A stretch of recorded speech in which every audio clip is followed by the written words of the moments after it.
This is Adrian Biddle, producer of The Dark and the Wicked, The Blackcoat's Daughter, and The Monster, and you're listening to the Horror Squad podcast.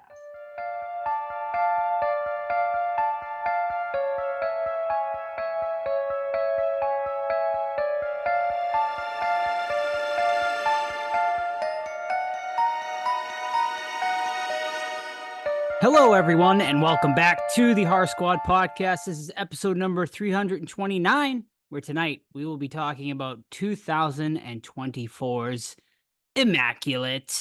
I'm here, of course, as always, with Steve and Todd.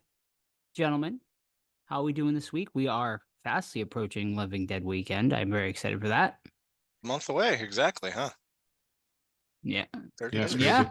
It goes fast. I it keep does. thinking like June. Oh, I got plenty of time till June. I got plenty of time to work out more and eat less. So I can look a little better in person. Yeah, no, June is coming fast. Yeah, it is.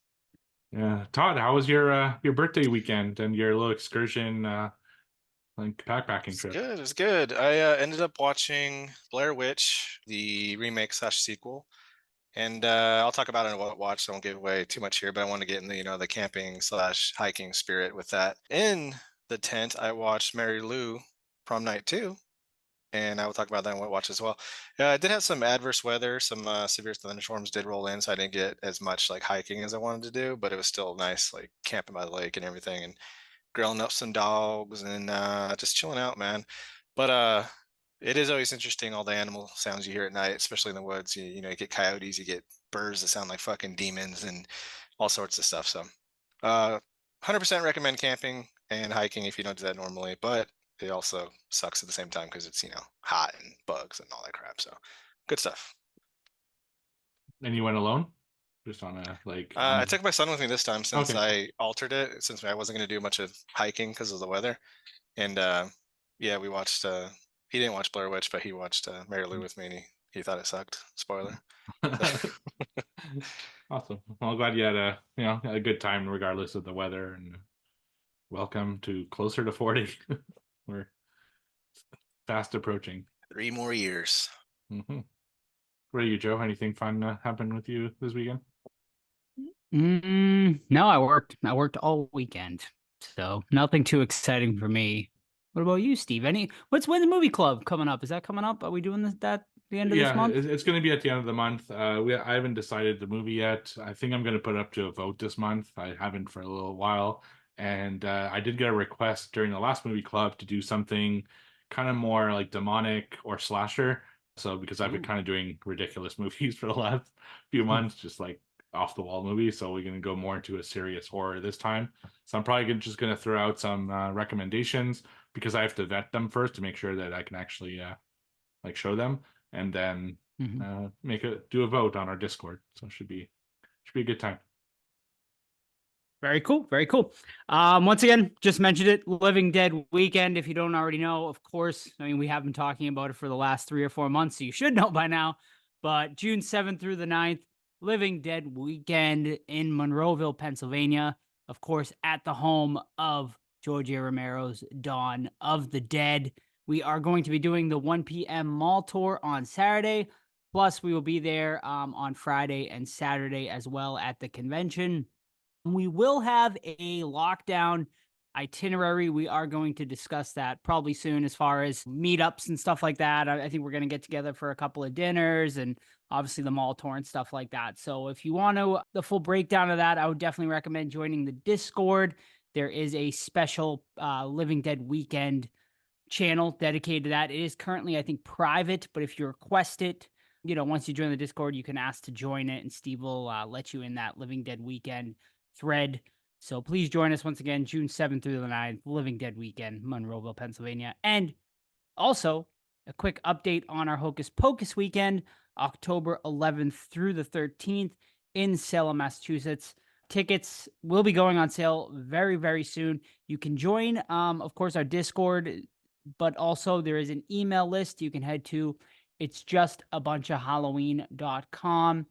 And there is an option to join the email list where we will blitz out all information regarding tickets, when tickets go on sale and whatnot soon. I would say probably within the next month.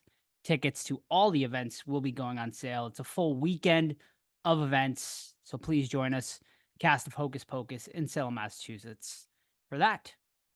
And I think that's it. So let's move on to what watched. Gentlemen, what you been watching this week?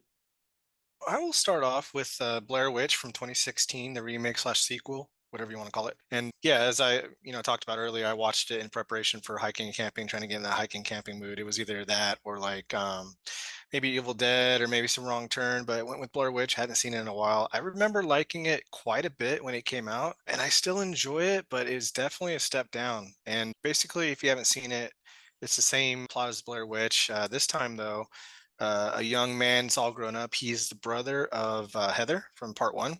And he's like, I gotta find, what happened to my sister, blah, blah, blah.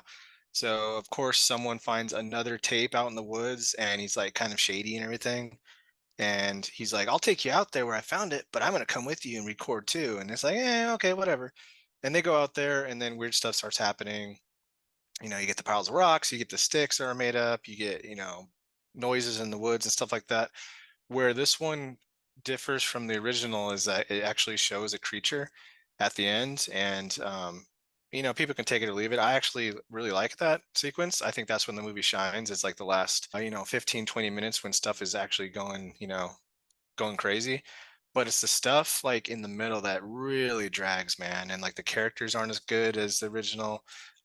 There's some points where people are just screaming for no reason, and like the camera's shaking. It's very weird quality. And I know they do that in Blair Witch 1, but it works a lot better in that one. Maybe it's because of the filming filming techniques they use, or the camera or whatever. But yeah, overall, still solid movie. I give it a 3 out of 5. That's over on Prime, but definitely a drop down from when I originally watched it. Yeah, I would agree with you. It's definitely dropped for me as well as the years have progressed. I would probably put it around 3 out of 5 too. There was some definitely some cool stuff. I really liked how the time never changed, like how it was always nighttime That's and cool. it never went to daytime. I thought that was like a really cool thing that they introduced. And the only thing I take issue with is that there's like this whole I think even the director came out and said it, that at the end it's not like a witch and it's like an alien species, Yeah, I don't like which that. really turned me off when I heard Yeah, that. I don't like that. So yeah. Did you So like I mean, the creature stuff? I did. I thought it was cool. I thought, like I Yeah. said, I thought that's when the movie shined as well. I love that they didn't sort of. I feel like to progress the story, like the original Blair Witch was perfect because like it never showed the monster. But I feel like if you're gonna continue on with the franchise, you sort of have to show it, or like at least Yeah, do allude something to else. something being there. Yeah, and they did do that with like sort of quick shots and stuff. But yeah, when they were like stuck inside that house and sort of, the lights and everything, I thought that was really cool. So yeah, and now we'll see where they go from here. I mean, Yeah. we're gonna be getting a new Blair Witch, obviously not gonna be the same directors or filmmakers, but I'm very intrigued to see. I wonder if it's going to be like a full-on reboot, remake, sort of like what they're doing with The Strangers, or if they're going to sort of continue on the story like they did with this last one. So we Yeah, shall see. one thing I want to add that's like a nitpick, um, is that like I always think about the amount of batteries that are needed to film their shoot, and they're out in the woods for like 2 weeks. I'm like, how many batteries did you bring with you? And I know they're charging them somehow, but those power banks don't last either. And like I just shot something at work. It was like a 3-minute video, and it took me 2 batteries to get through. I'm like, there's no fucking way that they have 30 batteries per unit. But whatever, I know it's a movie. But yeah. Anyway, what'd you guys watch? I am going to finish my Chucky saga that I've been on the last few weeks. I've been talking about the Chucky season finale, I believe season 3. It was just wrapped up. And I've been very back and forth on the series as a whole, but I gotta say, I think I've come to the conclusion that it's pretty terrible, like in pretty terrible series in general. There are moments of fun for sure, and there's some decent episodes, but when like I peel it back and look at it as a whole, like I just think of some of like the most cringiest, worst parts of the series, and I just like cannot forgive like how sort of off the rails the show becomes at times, and just like how sort of shitty the writing is for the most part and stuff like that, that I just can't look past it. So overall, I am pretty much off the Chucky train at this point. Will I watch the first episode of season 4? Probably, but I will probably never talk about it again on the podcast unless it starts getting good again. So yeah, at this point, I just cannot recommend it to Chucky fans or really anyone out there currently. We'll see if it improves. I wouldn't hold my breath. I don't even know if season 4 is going to happen. There was a whole sort of call to arms at the end of season 3 with Chucky, asking for people to request season 4 and stuff like that. So I think it's sort of in limbo if season 4 is even going to happen at this point. I know there's rumors out there of that they're going to be making a couple of movies. I think they're better off going that route than continuing on with the TV series route. The best part of the TV show, the series, was actually seeing Brad Dourif in human form, being able to act, which I thought was pretty cool. It was probably the highlight of the season. But overall, I mean, I'd give it, I guess probably like a 2.5 out of 5 at best for the season 3 of Chucky as a whole. So What would yeah, you give season that's all 1 though? Like a 4, 3? Season 1, I'd say none of the seasons were 4s. I'd say at its peak, probably like a 3, 3.5. I mean, it was never like top tier, but watchable for sure. Well, if you want to listen to it, we did an episode about season 1, so That's right. I Yeah. don't remember what scores we gave it. Did but- we really? I don't remember. I don't yeah, remember. we did. I Oh. totally forgot about that too. Yeah. Oh, there you go. So, Will that be on trivia tonight, Steve? It will now. All right. So my first film, I'm continuing the little project that I made for myself at the beginning of the year, where I asked our Discord to recommend a movie for every month of the year. So we are May, and I'm doing the May recommendation. This one comes from Calum, and it is 1983's Eyes of Fire, which I watched over on Shudder. Eyes of Fire is about a preacher, and he's sleeping around in his little town in 1750 or along that time. And he gets, they're like, you can't do that, so we're going to kick you out of town, and they're going to execute some people and stuff. But they manage to escape execution and leave the town. And this little crew of basically misfits from this town get together and try to find a new settlement down the river so they can start their lives again. While they're doing that, they find this abandoned settlement that has like wood cabins and stuff like that. There are these weird symbols on the cabins and kind of half broken down, but they decide that that's the best place to resettle and start a new town. And it turns out that that town is haunted, and it's got an evil witch that does bad things to the people who disturb her in her part of town. So this is a weird movie. It's very hard to describe. The story is kind of all over the place. There's this like woman who just like gets naked and is some kind of deterrent to the witch. There's really crazy like acid trip visuals at times. There's a mix of cool practical effects, but also like computer effects, which in 1983 is just not good. It just looks terrible, and they should have left it out because the practical effect really cool. The witch in particular, very, very cool design. I thought that was awesome. I didn't think maybe we should have seen her a little bit more. I thought that would be really cool. And yeah, the story is just, I don't know, it was like overly complex for its own good. I was kind of confused as to what was going on. I'm sure, whoever made this was maybe taking a little something on the side, allegedly, just in case. And yeah, it's a weird one. I don't know how I feel about it, but Joe, it's a 1750. There's a witch and there's goats. So maybe one day you should check it out if you haven't already. So that's 1983's Eyes of Fire. I gave it a 2 out of 5 stars, and I watched it over on Shudder. Alrighty, so based on Joey's recommendation from last week, I watched 1987's Hello, Mary Lou, Prom Night 2 via Prime. And yeah, man, I'm not a huge fan of Prom Night 1. I don't remember a lot of it, honestly. Is it a slasher or is it a supernatural like this one, Joe? Do you remember? It's very different. It's more like I would call it a straight slasher. Traditional. In that one. Yeah. Okay. But yeah, but this one, Mary Lou, she in the 50s, they're going to prom and she's a bitch, dude. Like she goes with this one guy and he's like, they're having a great time. I'm like, cool, they're, she's pretty. Like he's kind of like not in her league. Whatever, go for it, dude. He looks like 40 fucking 5 years old and shit. But hey, he's 17 in his movie. He's like, go give me some punch. And he's like, I'll go get it. And he goes over there, comes back. The girl left with some other dude and she's fucking him in the back corner or something. He goes back there and he's like, you're my date. And she's like, it's not who you come with, it's who you leave with. I'm like, wow, dude. Meanwhile, these little jokesters are making a pipe bomb, essentially. It's a little stink bomb. I don't get what that is, but it looks exactly like a pipe bomb.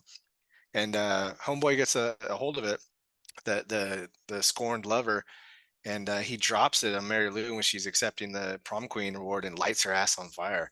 And it's a pretty cool effect. Flash forward 30 years later, Michael Ironside is now that same date that was scorned, and he's like the principal of the school or something. The guy that she was banging in the back room is now a priest. And yeah, there's like a mysterious trunk in the school or something that opens up and has like her soul in it. I don't fucking understand. And then a new hot chick like gets possessed kind of from her essence and starts like screwing around and being a bitch too. And then Mike Ironside and the preacher like are trying to like cover it up. I don't know, man. Honestly, like I thought there was way too much going on with this one.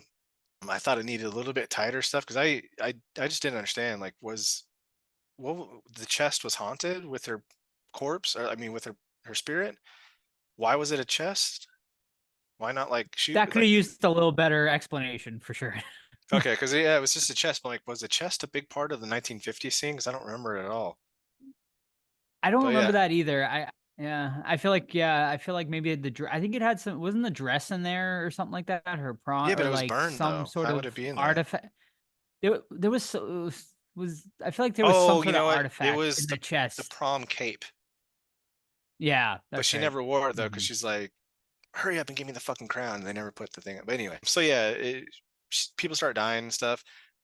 The movie definitely does fucking pick up because there's this really cool scene where she like changes into like a burned out crisp monsterish thing and turns into like a Carrie basically. But yeah, I enjoyed it. It was a solid 3 out of 5 for me over on Prime. And if you don't like part one, which I don't, I think you might like this one because it's like it's a fucking trip. So check it out on Prime. All right, I watched my last one tonight is a 2024 release, but a movie I've seen a lot of people talking about called Monolith. This one stars Lily Sullivan, who a lot of you might know from Evil Dead Rise. She played, I believe it was Beth was the character's name in that one. And this one is about she's plays a young woman who is a journalist. Essentially, she tries to rush a story out there and basically sort of gets crucified for it. She didn't do her due diligence. And in order to sort of revive her career, she turns to podcasting, and she is looking for sort of the perfect story to do a podcast on. She receives a mysterious email regarding these black bricks. And from there, she starts going down the rabbit hole trying to figure out what these black bricks are. Are they extraterrestrial? What exactly are they? And from there, she starts interviewing people, trying to figure out what these black bricks are, and takes her on sort of this really interesting and at times pretty creepy journey. Overall, I wouldn't say this is a horror movie per se. It's definitely more straight sci-fi, I would call it. But there are definitely some pretty creepy moments in this one for sure. Just more like I would say very minimalist creepy, but it worked, man. Because she is actually the only actress ever on screen in this entire movie. All of the rest of the actors are voice work, with her doing, phone calls and interviews and stuff like that. But man, I was never bored. I was always on the edge of my seat. I found the story very, very compelling. The movie really does demonstrate, I think, perfect a perfect way to show like filmmakers that you can really do a lot with a minimal budget and minimalist sort of storytelling. So yeah, I overall I thought it was solid. I wish the ending was a bit different, but that could be more of a me wanting it than, what actually was there. I don't want to spoil it or anything like that, but overall, I would recommend it. I gave it a 3.5 out of 5. I think a lot of people would dig this. I think other people might take issue with the ending, but if you are into sci-fi, I think this one is definitely one to check out. So that is Monolith from this year. Very cool. So my last one this week is a movie. I was just looking for something nun related because we're doing a nun review tonight, and this is the first thing that popped up on Tubi, and it is 2023's Nun Dead. So this is from a familiar director, Todd. This is by Donald Farmer, who, of course, Donald, shout out. We have produced 2 of his films, Shark Exorcist and Debbie Does Demons. Actually, Shark Exorcist 2 is coming out soon too, so yeah, look out for that. We definitely need to have him on. Yeah, absolutely, we do. So Nun Dead is a movie. It's an anthology film where basically it's like these 15-minute movies that have dead nuns as the theme. So it's different directors who picked this kind of dead nun theme and made their little stories about them. So these short films, you have things ranging from a nun chasing a kind of creepy clown down the street for 10 minutes. You have kind of an old-timey cannibal nun story going on. And the first one, which is I thought the most interesting, was a nun brothel, or dead nun brothel, I should say, which features a lot of nudity and sex and debauchery. So kind of an interesting one there. Yeah, man, the movie is one of those things where it's a fucking train wreck, but I couldn't look away. I mean, it's got bad acting, bad cinematography, bad editing. The sound isn't that great. It's like bad almost all around. It does have some decent practical effects though at times. Sometimes it looks pretty bad, but at least they attempted the practical effects, which I will always appreciate over trying to do CG, especially in low budget films, because the CG is always really, really awful. It's a ridiculous film, but it leans into its ridiculousness, so I kind of appreciate it for that. And it's for a really specific audience. It's very low budget. It looks like things that I saw in college from fellow classmates and the stuff I would make as well. And if you're religious, I would not watch this at all, because it takes the nun theme and really does some things with them that will hurt your mind. But it was enjoyable, but I can't give it a higher score because it's really kind of badly made at the same time. So I gave it a 1.5 stars out of 5, but I can't say I hated watching it. So that's Nun Dead on Tubi from 2023. Shout out friend of the show, Damien Maffei, A Nun's Curse. Also absolutely nun-themed horror fucking movie. Classic. Yeah. One day people recognize it for the classic that it is. Exactly. Yeah, with exactly. Felissa Rose playing the nun. Yes. His favorite movie of his, isn't it? Yeah, I think so. It's up there for him. Yeah. He's currently filming a movie up in New Hampshire right now. So shout out to him. And no update currently on Dark Circles. I was just gonna ask, what the fuck? Yeah, I haven't heard. I just keep hearing it's coming. I mean, I think I did that filming that movie 3 years ago, maybe at this point. So Yeah. hopefully sooner rather than later, I want to see myself in the background at some point in this diner scene. So I'm excited to see that one finally. What if they CG you out of it? Right. Oh, that'd be terrible. Come on. No, don't do it. That'd be funny though. No, man, I'm right behind my Damien. shoulders. I'm right behind him. You can't miss me. He's gonna get the Mike Wazowski treatment from Monsters Inc. It's gonna be Damien face and Joe's shoulders in the background. Nice. All right, gentlemen. Todd, bust out the books. Let's hear where we're at on trivia. All right, quarter number 2. After some review, the scores from last week have changed. Steve is at 3, me 0, Joe 1, which brings us to quarter number 2 as follows. Stephen and Lee with 7, me second place 6, Joe third 5. It's any man's game. We're one within everybody, kind of. Math, whatever. Yeah, Who would like to math. lead off today? Math. I'll do it. Oh, All right. So my first one is guess the movie based off the IMDb parental guide. Sex and nudity, Classic. of course. yes, please. There are several instances of female nudity. There's also male nudity, but the scenes are either so dark or shown so quickly that their penises and scrotums are impossible to distinguish. Only male chests are clearly seen. Scrotum is such a funny word. Violence and gore. We see a woman's dead body lying on the ground after she commits suicide, and there's blood on her face, the ground, and a nearby car. We see this image only once, again. Profanity.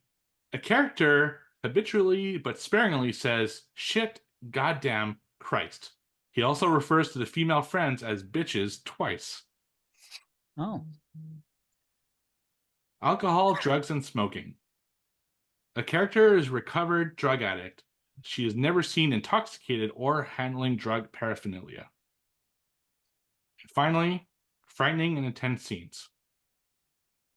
Realistic portrayals of evil and the occult throughout, with an increasingly intense atmosphere of Evil terror. Dead? Wrong. Of terror and dread. Good guess. Mature, potentially highly disturbing themes and dialogue, including paranoia, conspiracy, and rape. Oh, Oh. well, I thought my guess was pretty dang good. Was there nudity in, or the male Evil- nudity in Evil Dead? Probably not. I was thinking of the Evil Dead remake, but Hmm. no, I don't think there's I any have dongs. I have a couple of guesses here. Well, you only get one, But Chief. I know. I can't remember if she's a recovering addict though. But I don't think she is. So I'm gonna guess another movie. I'm just gonna throw out The Omen. Wrong. I'll give you guys one more guess. Yeah, So, you Joe, can if throw you your want to second throw guess out the other Joe, go one. for it. Yeah. I'll throw out my other one, was Rosemary's Baby. Correct.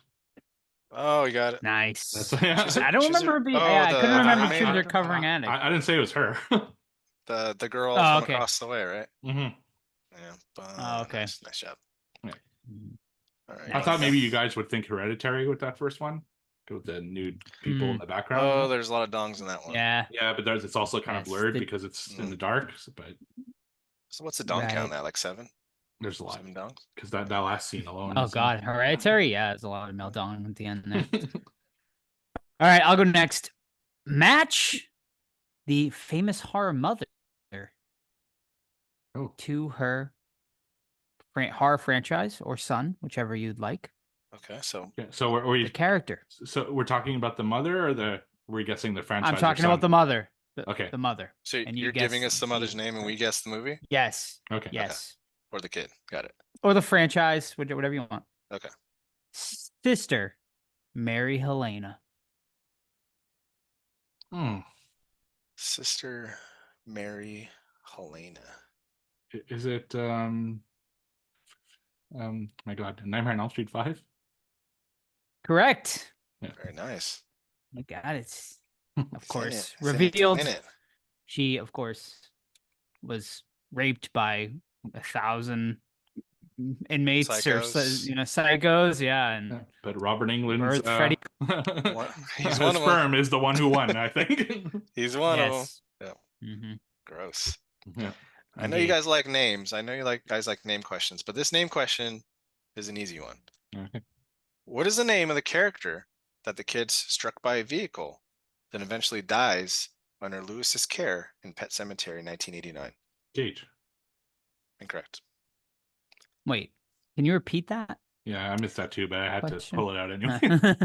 Right. What is the name of the character that is struck by a vehicle, then eventually dies under Lewis's care in Pet Cemetery 1989? Oh, Pascal. Correct. Hmm. Correct, Victor Pascal. All right. French translation. Oh. I found Ooh. one. In French, it is Sous l'emprise du diable. In English, that translates on under the influence of the devil.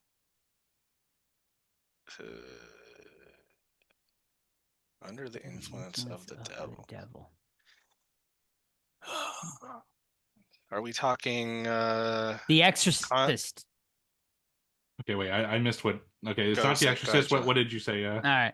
I didn't say anything. I stopped. Okay, Is it The Conjuring 3? The Devil Made Me Do It. that's correct. Yes. That's a good one. On the Good guess. board today, finally. That was my other thought. Well, maybe you should go with your second thoughts from now on. Both He's your a second second thoughts thought were kinda right. guy. Yeah. Indeed. Indeed. All right. Is it back to me? Oui. Yes, sir. Yep. We. Oui. Okay. See? Guess the movie based on the IMDb information. Oh. This movie was released in the year 2019. Currently sitting at a 6.7 out of 10 over on IMDb. Categories: psychological horror, suspense mystery, drama, and just plain old horror as well. Plain old horse. Just classic horror.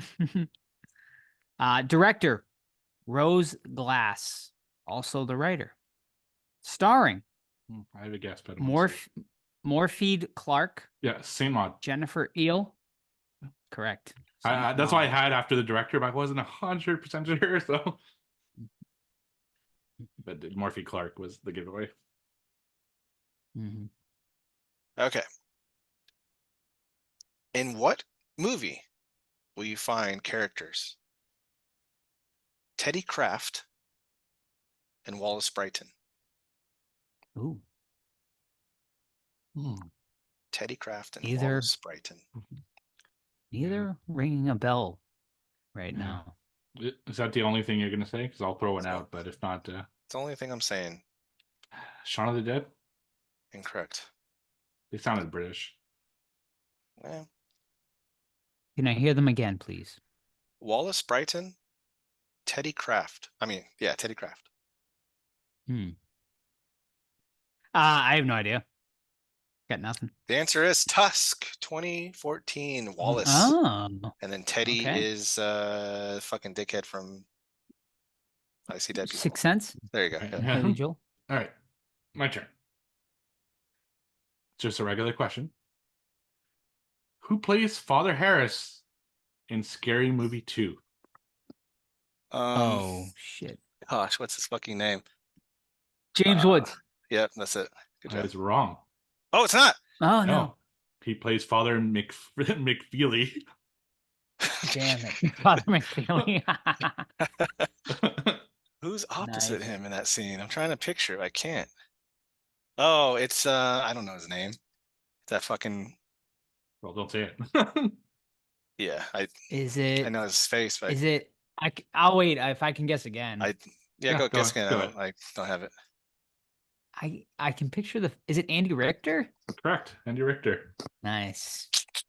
Nice job. I knew you guys were going to say Nice. James Woods. That's why I wrote down his Yeah, right. his character too. Father McFeely. That's great. McFeely. Classic. Yeah. It is. All right, back to me. Is this my last? I think this is my last one. Yeah. That's one. All right. Guess the movie based on the 3 letterbox reviews. Oh. Review number 1. Appreciate the House by the Cemetery Black Sunday Hammer horror vibe they were going for. European castles and graveyards, wooden crosses and coffins, lots of candlelight and fog, but way too much modern haunted house. Review number 2. I don't know how they fucked this up so bad. I have an idea, but I don't want to say it until. Me either. Okay. Or me too. Do you have one too? Yeah, I do. And number 3. I better shout it out this time. Me you too. don't say it to you. Number 3. Where's Sister Whoopi Goldberg when we need her? Oh, No. that just completely threw me off. Ooh. I don't know why Whoopi Goldberg would come in the one I had in my mind. So Yeah, me neither. I will elaborate on the second review because I didn't finish. Okay. So I don't know how they fucked this up. How they fucked this up so bad. It's just a stale and lazy cash grab that's not lazy at all. The trailer scared me more than the actual movie did. Even the TV spot involving the grave scared me more than the movie. The Haunted Mansion? The Nun. Correct. The Nun. Oh, nice. Oh, nice. You got it, Totter. I 100% agree with that assessment too, because that's all style, no substance. That Mhm. fucking movie looks fantastic, but Indeed. yeah. All right, back to me here. Mhm. All right, another Tusk question. Ooh. How does Justin Long find Michael Parks' character in Tusk? He finds it on a bathroom wall. Correct. Yeah. A want ad in a bar.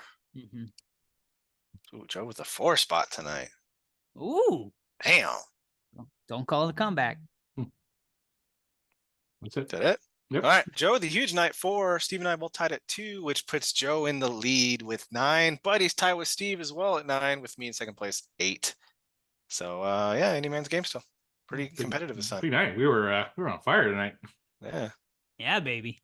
Hey, some nights we got it, some nights we don't. I know. Yeah. Yeah, Tonight was we a had, good one. we had eight answers correct. Dang. Yeah, out of 9. So Wow. Excellent. Yeah. I went all nun-themed horror figured, in yeah. honor of our main event of the night, ladies and gentlemen. 2024's Immaculate, starring Sydney Sweeney, Alvaro Morte, Simona Tabasco, and Benedetta Pocaroli, if I'm pronouncing that right. Directed by Michael Mohan. Plot synopsis. Cecilia, a woman of devout faith, is warmly welcomed to the picture-perfect Italian countryside where she is offered a new role at an illustrious convent, but it becomes clear to Cecilia that her new home harbors dark and horrifying secrets. Todd, IMDb always does an okay job, but we all know you're the best at synopses. So let's Thank hear you. it. Thank you. Okay. So we open up, right, with a young nun. She steals some keys. She's sneaking around. She's escaping from the coven, right? She's like, I gotta get the fuck out of here, right? She almost gets through this fence. It takes her 10 minutes to squeeze through this little bar fence, and it drives me crazy, but she gets there, but not quite. All these people, these nuns catch up to her and snap her leg on a freaking iron bar. Pretty cool effect. Then we catch up a little bit later with the previously mentioned new nun, right? She's from America. She's a fish out of water. She arrives in Italy, doesn't speak the language. She arrives at this coven where we learn that it's a home for the older nuns that can't care for themselves anymore. They got Alzheimer's, they got severe medical problems, whatever. So they go to this place to essentially die, and the new nuns take care of them, along with the main father that's there, a dude that's above him, I don't know, a bishop or something like that, and then a doctor. Things are a little creepy though, man. It's like, what's going on? Like, why don't we have a real doctor taking care of our medical needs, stuff like that? Like, why is everyone creepy? Why is everyone being mean to me? Things like that. Yeah, and eventually we learn that our title character, she's pregnant. Did she have sex before she came to the coven? Is someone there, one of the males, one of the like 3 males there? Are they, not doing their vows and having sex with her? What's going on? Is it immaculate conception per the title? I guess we'll find out, because there's some sinister stuff going on here in regards to the pregnancy that we will learn about in this movie. Once again, this movie just came out, so if you haven't seen it, don't listen to our review, because we were going to spoil the heck out of it. I thought this was a solid movie. I do have some issues with it, but overall, like, I came away with it being like, all right, that's pretty cool. I thought the acting was pretty top notch. Sydney Sweeney is the first thing I've seen her in, besides some stuff online, some quick stuff online. So I thought she was a good actress. The setting was amazing. You gotta love old religious Gothic stuff, like old churches, covens. There's like creaky doors. There's always candles lit. They're flickering. This has it in abundance. Loved it. I love how we feel her isolation, and she's by herself. Because most of the nuns don't speak Italian or don't speak English, except for one. And then she, people are being rude to her for no reason and like hostile to her, and we don't know why until the end. So I thought that was really cool. But I do have some issues with it. But what do you guys think? Yeah, so I saw this in theaters when it first came out, but honestly, based on like the trailers when it was like making its rounds and stuff like that, I was not expecting much out of this. It honestly kind of looked like a generic sort of, non-religious horror movie that we've seen a ton of. And although I do think there's definitely a lot of sort of familiar cliches and stuff like that, this movie is elevated a lot by, I would say, the director. This director did a great job with the material here. Just the cinematography at times is breathtaking. There are just some absolutely amazing shots in this movie that to me was just like pure art at times. The score is haunting and fantastic. I rewatched it the other day with headphones in, and my God, I think the score came through even better the second time around than in the theater, and it really I thought was a standout in this as well. Sydney Sweeney gives just an amazing performance. Really, really committed to this performance and killed it, especially at the end. The movie, and we'll get into the end, but the movie also was not afraid to go to, places I think other movies, would be afraid to go. So I respected the hell out of that. So, and yeah, I mean, obviously I have some issues with it as well, but I came out of it very pleasantly surprised overall. Yeah, I think I'm kind of the same thing. So I really love religious horror and I really like nun stories because both of them kind of freak me out. I don't know if it's the way I grew up and everything like that. I don't know, there's something about nuns that just freak me out. And same thing with like Christian music and stuff like that, like the kind of chanting and the church music that they play, which, like Joe said, is so haunting in this movie. And it's got such great imagery to accompany it. There's certain scenes, like one particular when Sydney Sweeney's nun character is kind of revered all of a sudden, like she's kind of like their Virgin Mary, and there's this one shot in the church where she's like wearing blue and she's like the top of the church and they're all kind of chanting at her. Just absolutely beautiful, but also at the same time there's some really good gore and some really cool things that happen in the film. My issue with it, though, I have a few issues, like you guys said, but my main issue with it is, number one, other than Sydney Sweeney, I didn't like the performances, particularly by the head priest. I don't know. I just felt like that character should have been a little bit more, and it wasn't. And there's something missing, and I'm really having a hard time thinking about what exactly it was, but I kept wanting a little bit more throughout the film, and I was a little bored at times, and there's just something about it that didn't sit right with me. But overall, I still enjoyed it, but there's just like an ingredient missing for me to really kind of enjoy the full thing as I think I should have. I'll give my main gripe. I didn't think it was scary. And it's kind of a shame because like there's a lot of potential, especially with the sets and everything, and like the way everything's dark and how she's alone essentially. And I never really found stuff to be, I mean, off-putting, sure. Like the scene you just described of her like standing there with like the gown and everyone's like worshiping her. That's creepy, man. It's fucking creepy. Looks really cool, but it's not scary, And especially like when she's sneaking around trying to steal keys and shit. Like there's a lot of opportunity there that I think was just missed.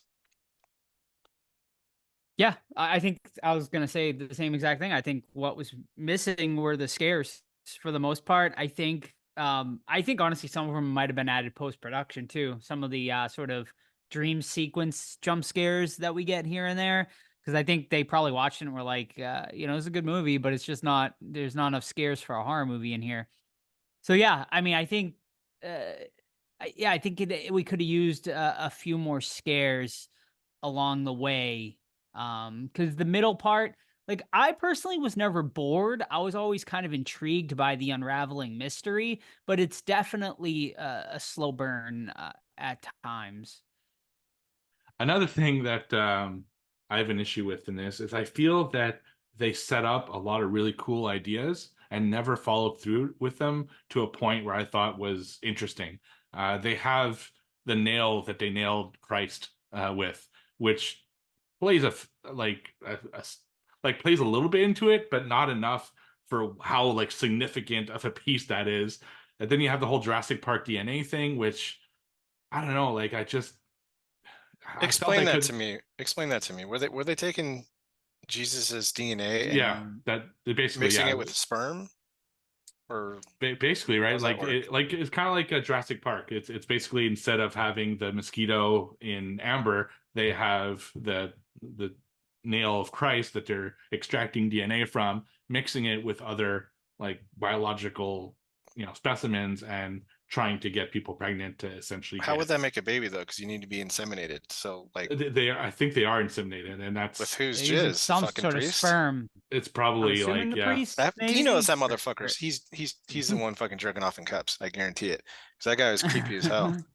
no, exactly, Yeah, yeah. he played a little too creepy. Like I think it was a little too obvious, like right off the bat, that there's something kind of off about this guy.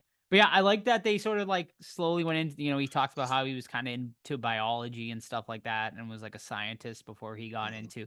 So it kind of like explains, like, rather than just like, okay, well, how the fuck do you figure all this shit Yeah, out I do like right that. away? But Um, one thing I was a little confused of is like we get that opening scene, but like we never really it never really goes anywhere. Like, so we're to assume, was she pregnant too at the time, or did she figure out this sort of what was happening, and she tried to escape? Like there's really no ever explanation about what happened with that that nun. I mean, uh, obviously she gets killed, but yeah, no, I agree, and I think it comes back to your point where stuff was added in post to make it more horror, and we see a bone break right in that scene. So I think that was literally just added in there. Because if like this girl figured it out, do all of them fucking figure it out? Like you got a bad situation there, guys. If everyone's catching on to you, but so did that specific priest or coven or whatever, did they follow her since she was a little girl and she survived drowning? And they orchestrated her being a nun because they made it seem like that. How did they pull that shit off from Italy? yeah, the way I took it is that they basically try to find, women that are sort of broken, or ones that are trying to find out, like, because she obviously drowned and had a sort of, like, what do they call that, after near death experience, and that's how she found Jesus, and went into sort of the nunhood. So I think they're trying to find these sort of women that don't really have a family, that they can sort of manipulate and bring them over and stuff like that. So, and they had like this whole file on her that we come to find and stuff like that. So yeah, I mean, it seems like sort of they do this sort. It's kind of a long con, right? Like it seems like they do like a shitload of research, and they continuously keep bringing in all of these sort of broken women in order to manipulate them and obviously drug them, because I'm assuming they drug the wine, right? Because she passes out after she drinks that wine, and then that's when they inseminate, these women, Jeez. and Did they borrow continuously. the "Don't Breathe" turkey baster? Yeah, I think so. It Probably, seems like yeah. it. So here's my next question though. So we know in the beginning that we just talked about that nun had to have figured it out or something was scary, right? So let's assume she was pregnant and she went through the same thing Sydney Sweeney did with being like worshipped by the other women. Is every single woman in this place in on it too? Because it'd be very suspicious to have an immaculate inception like every other fucking week. You know what I mean? So like, are they Right. all in on it too? I know a lot of them are, not well in the head and things like that, but you gotta have some that are cognizant and will kind of see through the shit, right? I Yeah, think I think there's a hierarchy. That's the way I took it, is that there's like a certain secret society of them, like maybe, five or six of them. Obviously, like the Mother Superior is in on it, I would say, and the head priest, and maybe a couple of others. But other than that, I think most of the others are innocent bystanders in it, and I don't really know what's going on. I agree, because her friend that gets her tongue cut out and killed, essentially, I don't think she knew, and I think a lot of the people didn't know. They have to kind of have the illusion that this place isn't, it's an active coven, so you can't just have people who are in on it. I think, and that's why and that's kind of one of my other issues, is they really kind of hit home the fact that you shouldn't be near the catacombs, because that's where they do all their experiments, but there's like no security either. You could basically just freely walk there. So I didn't get that. Like, why aren't they more guarded? Why aren't they locked up better? It's just didn't really make any sense. But I think you're right. I think it's only the higher ups who are actually in on this whole plan. Well, I agree too, but that still doesn't account for the other women because we know for a fact that there's other successful quote unquote births and they're in like jars and stuff, so they're deformed or they die or whatever. So let's assume even it's 5 conceptions. Like that's like is God fucking impregnating only chicks of this place? Like you wouldn't question that? Like that it happens so often? Not to mention they have like that fucking giant ceremony every Yeah. time. You They're know, like this again? yeah, exactly. Like it's the new Virgin Mary here. I'd be So like, that priest is definitely fucking those girls. Like, right? if every other fucking month there's someone getting pregnant, it's like, come on. Yeah, it's weird. Yeah, I think some probably do question it, and they probably move them along, right? The Catholic Church, they've done a lot of shady shit in the past and stuff like that.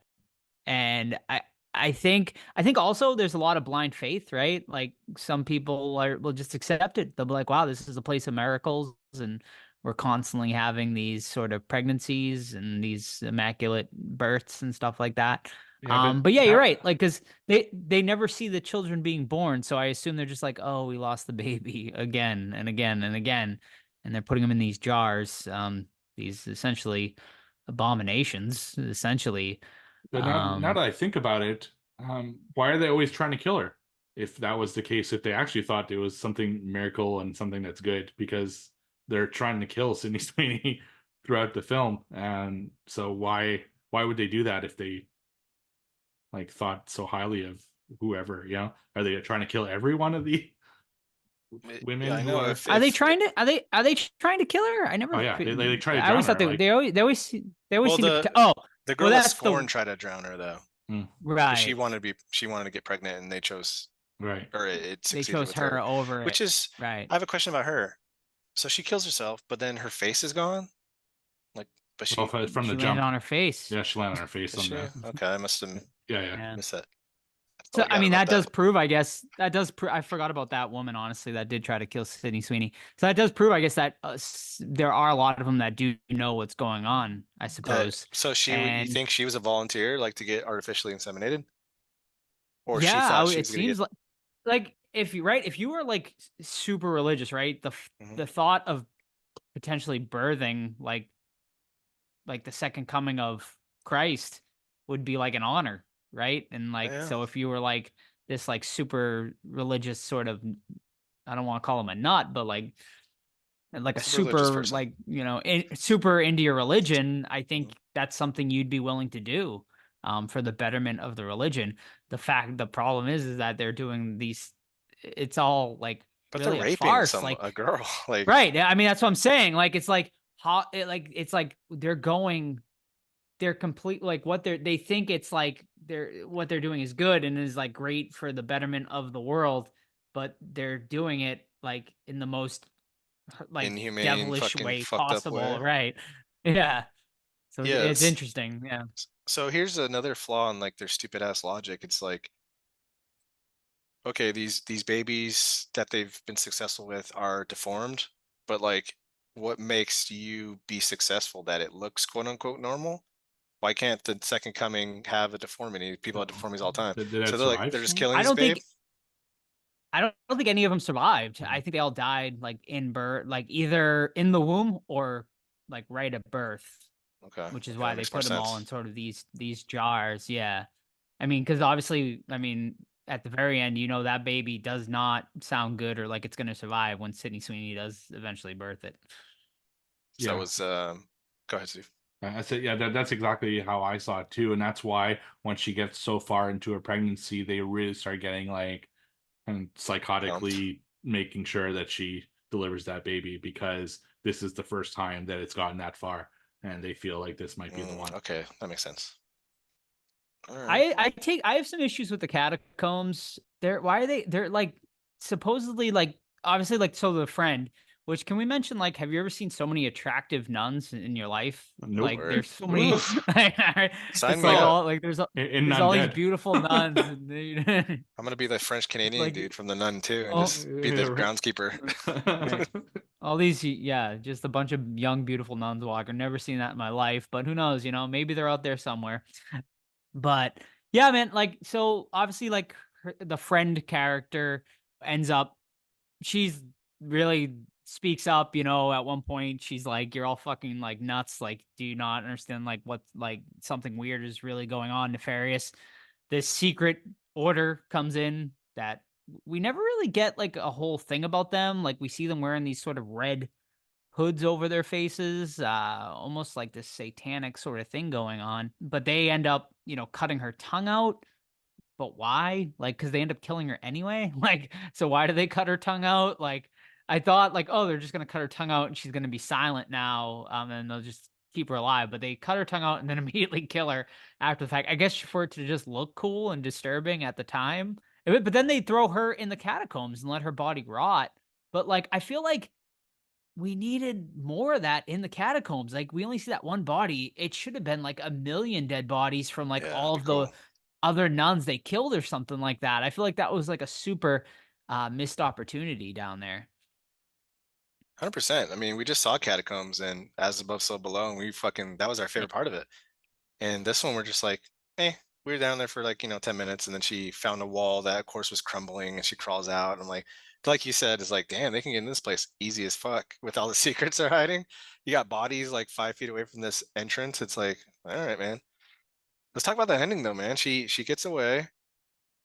She crawls out. She gives birth, has a baby, whatever, and then gets a rock. Did she do the right thing? Yes or no? Yeah, I mean, I would say yes. I mean, because it wasn't a baby she wanted, right? Like she was carrying under false pretenses. I mean, she thought it was this sort of immaculate birth at first, but it's, come to the conclusion she was essentially raped in that moment by these, by the priest and by this whole sort of organization that she thought she trusted. And when she did birth this baby, which I think it was the right decision to not show it, to leave it to your imagination, sort of like a Rosemary's Baby. You sort of see it very out of focus on the ground, sort of, and you hear the breath of it sort of struggling to breathe.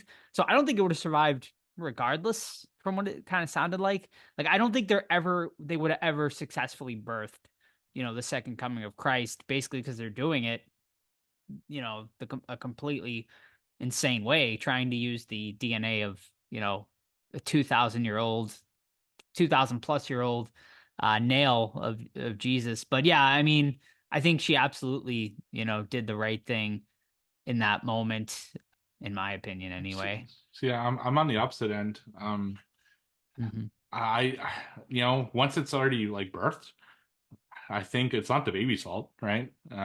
It's Yeah, the but people that she's put it already out of its killed at this misery. point. Yeah, I It know, seemed but like it was like in misery, she should have at and we least. don't see it. But Yeah, well, I mean, yeah, that's the thing. Like she should have. Well, I guess she would die too anyway. So she's just not giving them what they want, I guess is basically so they don't pick it up and then raise it to be. They're all dead though, right? Well, there's other nuns that could have Mm. I mean, come and get it, yeah, she right? kills the mother superior, which that was a fucking great scene, by the way, when she fucking whacks her. That was a good gore scene when she Yeah. whacks her with the cross repeatedly and smashes her face in. And then yeah, she kills the priest too. After he's like half burned, she tries to burn him alive, but he makes it out and yeah, kills him as well. So yeah, I guess he is the scientist, right? So like they would have to find another scientist that's willing to do that fucked up shit. Yeah, but the baby's already born. Like if it had survived, what's what's the negative? Like I don't know. Did they think he has powers because he's the second coming of Jesus? Does he have powers? Well, that's debatable. And I don't know. He's not though, because God didn't choose. If you follow scripture or whatever, Yeah. God didn't choose this. This fucking freak Right. biologist guy did it. So it's like, what do you expect? Just because it has Yeah. blood and DNA, like Yeah, so that's why I don't think she should have killed it. Like I think Yeah. she should, or at least tried to make it survive, but that's yeah, I just think me. murder's murder. Yeah, Personally, if it's like, born, like yeah. yeah. I can see her reasoning though. I mean, she was assaulted and went through fucking hell, literally, and then you have this baby. I choose to believe, and it makes it a lot more darker, that the baby was fine, and like she murdered an infant that was, quote unquote normal. I think that makes it Yeah, way more like serious than it if would it have been was deformed. different for me basically if it was still inside her, because that's like basically her choice. But once it's out, I don't think she should have killed it. But that's just me. Yeah, let's not get Yeah. into abortion. Yeah, We yeah, also don't know what- Let's not get We're that. opening I mean, yeah, right. But, This is well, I mean that, but that's what this movie brings up, right? It's sort of brings up sort of the talk, the abortion talk, and stuff like that too, which I'm sure was a big theme with this movie, and sort of it was brought up for that reason, which is obviously we won't get too deep into that, but yeah, I mean we're kind of going into who would you keep it or not in that scenario, but it's a good discussion I think to have in that moment. But yeah, I mean, I could see it both ways. Honestly, I see where you guys are coming from. We also don't know what that baby looked like. I mean, it could have fucking been, like I said, to me, I think it sounded like it wasn't breathing, or it was like very struggling to breathe and shit like that. To me, it was probably, I felt like it was a mercy killing, in my opinion, at that what point.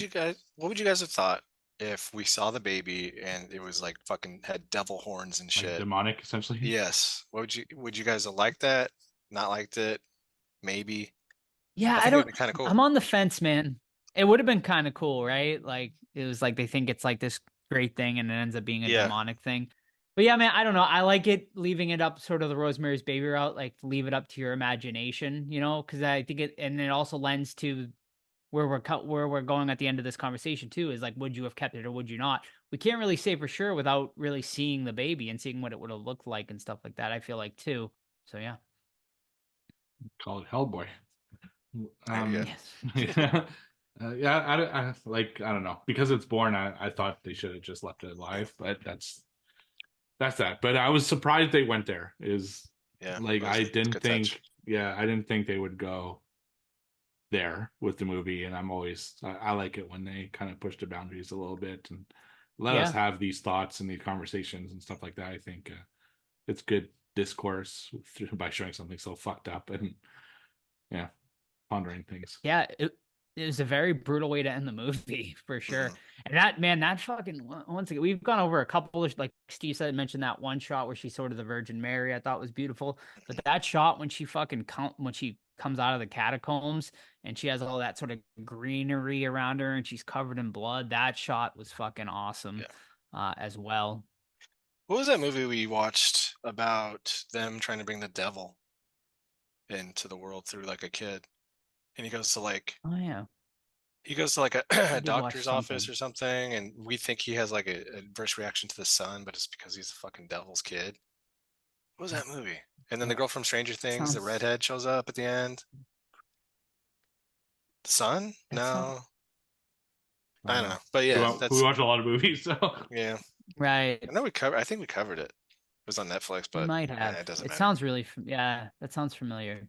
But I'm really interested to see. I mean, there's a lot of parallels, I feel like, between this movie and the first Omen, which I'm sure we will review eventually. So I'll be interested to see what you guys think of that, because there's a lot of similarities between the two movies. Yeah, and this and And Lords of Salem we just watched too, with like basically the same thing, yeah, true. the same outcome. Yeah. Yeah, I mean, yeah, like right, like in those two movies, they're trying to do the Antichrist, and then in this movie, they're trying to birth like actual Christ, which I thought was sort of like an interesting sort of flip of the script. the movie was Eli. Eli. Oh, okay. Eli, did we review it? I think so. we Yeah, did. I think we I did. feel like we might. I feel like we did. Yeah, we did. Do I remember anything about it? Not Yeah, really. Sam was on that All right. episode. I remember. Oh, I might All do some right, Eli questions next week for trivia. We'll see. Yeah, go for it. All right. I feel like, do we have an interview for that? If we may have, I don't remember. But Possibly. who Been a long knows? time. Whatever. We digress. All right. I think that's about it, gentlemen. I think we covered pretty much everything for this one. Mhm. So let's get into rating it. I'll start us off. Yeah, man. Like I said, the score was great. Great imagery. Sydney Sweeney killed it. She was fantastic in this. But I mean, I gotta look up the director really quick here, because I give big kudos to the director here. I feel like in different hands, I feel like this could have faltered. I feel like it could have came through as corny or something like that. But yeah, shout out to the director Michael Mohan, who I don't see. It doesn't look like he's done much else other than this. So I am excited to see what he does next. I hope he does another horror movie or something like that, because that would be cool. It looked like he actually worked with Sydney Sweeney before this in a movie called The Voyeurs, which I've never seen. So they must have some sort of working relationship. But yeah, I give it a 3.5 out of 5. I think, like Steve said, there are some, we could have, or Steve Entable said, they could have used a little more scares in here. And at times I feel like it's a little cliched, like with sort of the evil, church story and stuff like that. But it's elevated by great cinematography, excellent score, and Sydney Sweeney. So yeah, 3.5 out of 5 for me. I mirror that 100%. 3.5 for everything Joe said. And will I revisit it?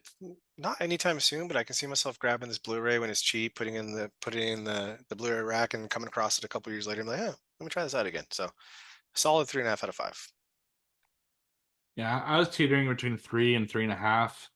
And on the discussion, I was like leaning more towards the 3, but thinking about it, I think I'll keep it at 3.5 because it does visually, it's great. There's amazing score, and performances from Sydney Sweeney's particularly was great.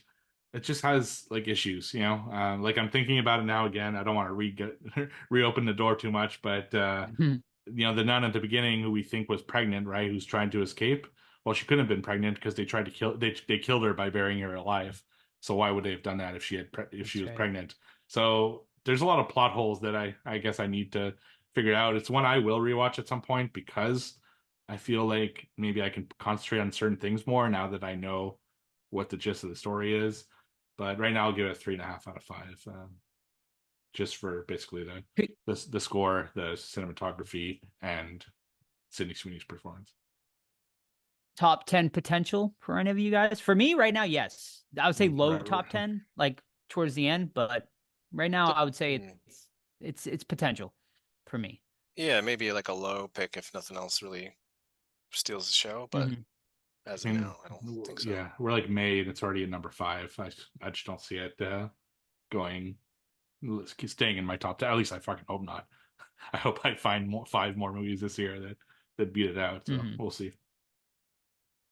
Alrighty. Currently, over at Letterboxd, it is sitting at a 3.0 out of 10. So slightly lower than us, but a pretty good, decent average over on Letterboxd.